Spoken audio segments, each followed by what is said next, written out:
If you clicked on this video, it's probably because you're training calisthenics or you just started and you have absolutely no idea what exercise you should be training for or where you should start from. Should I start from the front lever or maybe the back lever? Oh no, it looks more difficult, so maybe I will start from the planche. It's a chaos. So I'm here for that. But first of all, I have to ask you one thing. What is your goal with calisthenics? Because maybe you got into calisthenics to get a better physique, or maybe you saw a video of Ilyes doing some crazy elements on the bar and you want to learn those skills. And I will tell you straight away, if you will train for the physique, you will not learn those skills because you learn what you are training for. So you will not learn the planche, the Maltese and all of that by training pull-ups and dips. But at the same time, if you are training for planche, Maltese and front lever, you will get a good transfer on your physique.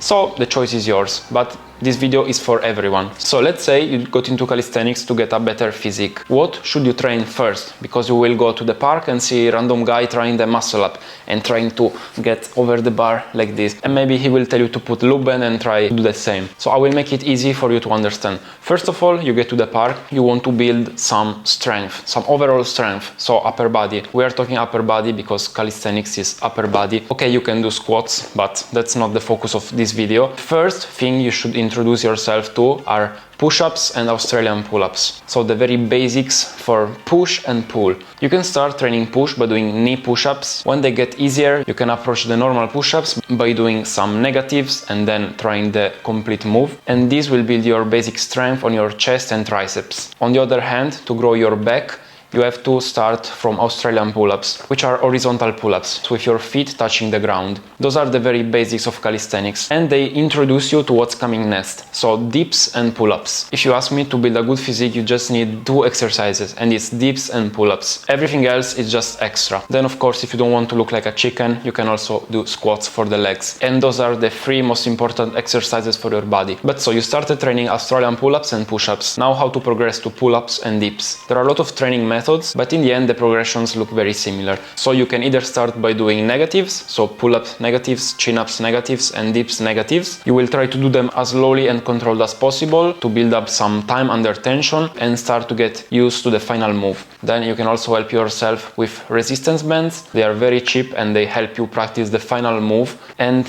just the mix of those two things will get you the final exercise. Once you learn the pull-ups and dips, you can start introducing some explosive pull-ups to learn the muscle up, and then you have a choice either to train for endurance or street lifting. What does it mean? Endurance, you are trying to do a lot of repetitions of those exercises, while in street lifting you are doing just one repetition but trying to add as much weight as possible to yourself. And those are the people that you see training, for example, pull-ups with 50 kilograms, 70 kilograms and more. It's up to you. Trust me, you will get a good physique with this. But now let's move on to the skills. So I know it's very complicated. You have a lot of YouTube videos and you have no idea where to start. Maybe someone told you to start practicing for the back lever, someone else from handstand, and someone else showed you the elbow lever. In reality, it all depends what you want to learn. Because as I told you before, you will not learn the planche by training handstand. I mean, maybe you look like this and so you have a chance, but let's be honest, do you look like this? Me neither. So stick to this video because I will tell you the necessary steps for every skill. So first of all, if you want to train skill, you need to have some basic strength. I just finished talking about the basics, so pull-ups and dips, but if you skip that part and you are getting into skills, I don't see your journey going very far, because you can't imagine learning a Maltese if you can't even hold a plank for 30 seconds. So once you build your basic strength, you can start approaching the specific strength. So what does it mean? When you're training planche, front lever and all those isometric skills, you are training at a specific angle. So if a power lifter is improving by adding weight and adding more load to his body, for example doing a squat with 200 kilograms, calisthenics athlete will always work with his body. But the main difference from a tuck planche and a full planche is the angle of the movement. Because in a tuck planche, your leaning will look like this. In the full planche, it will look like this. And in this angle, it's much more difficult to express your power. What does it mean? That you have to approach the skills in a very gradual way to avoid injuries and to see improvements. So what I recommend you to start with, the first skills that you should be learning in my opinion are L-sit, if you consider it one, because it will give you some basic core strength, which will be always needed in calisthenics. Then you have the front lever. That's the most important pulling skill in calisthenics. You have some big lats, okay? So you can learn the front lever much more easily than a planche, because the planche relies mainly on deltoids and biceps, and those muscles are much smaller than your lats, because as you can see you have much more surface to express the power. So start training the front lever, you will see improvements on your back, because it will grow actually, and you will learn a nice skill. Then for the push part, there is two types of people, so who will start training for the back lever and who straight for the planche. So I will tell you right now, the back lever is not needed to learn the planche. Back lever requires mobility, shoulder mobility, and you can train this end of training if you want, but strength wise there are better exercises to learn the planche. So you can get into the planche, but it should be very gradual, as I told you. So you should start by training the planche lean. This basic exercise will get you used to leaning by keeping your arms straight. That's the most important thing to do right now. Handstand is a bonus. It means that it will help you with everything. If you have balance and control being upside down on your arms, it will be much easier to train the planche, because you're already used to putting weight on your wrists. But at the same time, if you have no balance, it doesn't mean you will not learn the planche, because there are people that are learning planche before getting a clean handstand. So what I would recommend you is to start by training front lever and planche and do some handstand session separate. I'm saying separate because if you will start your training with handstand and then move on to planche and front lever, you will be already exhausted from the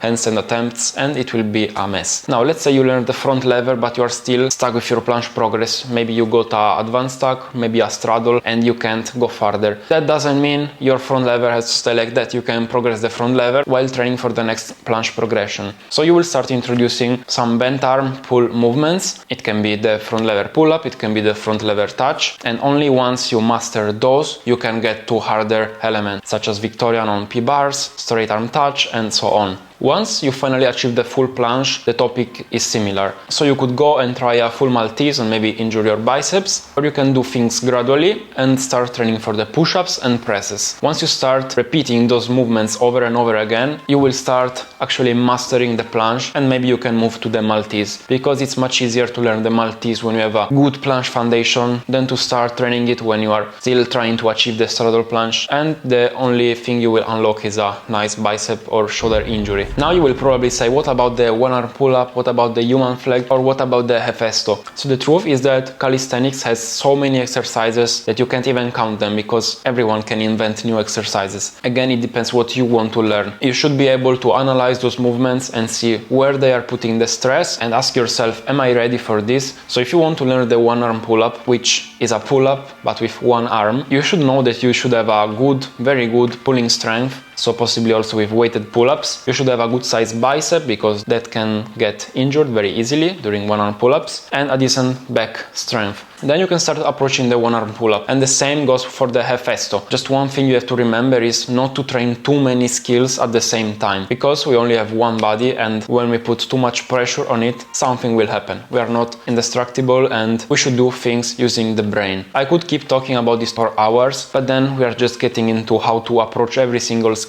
So make sure to subscribe to the channel if you want some tutorials in the future for every skill. I will try to record them. Drop a like if you like the video, and let me know in the comments what you would like to see in the next. Also, you can check my Road to Prime on my channel, where I show my trainings and my progress towards my peak condition that I want to reach at the end of the summer. So I would really appreciate engagement on those videos. If after all of this speech you are still confused on what you should learn and how to train calisthenics, you can message me on Instagram with coaching, and I will give you more details on how we can work together, and you can start seeing results with a personalized training program made 100% by me. I'm analyzing every single one of you and creating a plan that suits your needs. Once again, thanks for watching, keep training, and see you guys in the next video.